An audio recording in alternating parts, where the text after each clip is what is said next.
Сәлем достар. Алматыға көктем келіп, ағаштар бүршік жарып жатыр. Ең алдымен өрік шие ағашы гүлдеді. Алматы көктемде сондай әсем, сондай сұлу, сондай ерекше болып кетеді. Өрік ағашының қызғылт гүлдері де алыстан көзге түседі. Далада өсіп тұрған майда сары гүлдер де көз қуантады.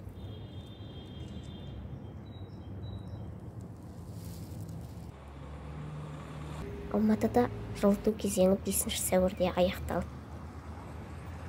Яғни биыл ерте аяқталды. Қалада қазір ауа температурасы шамамен 28-30 градус жылы. Қазір қалада өрік, шие, магнолия гүлдеп тұр. Қала ішінде сондай хош иіс шығып тұрады.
Биыл коронавирус пандемиясына байланысты енгізілген барлық шектеу алынып тасталды.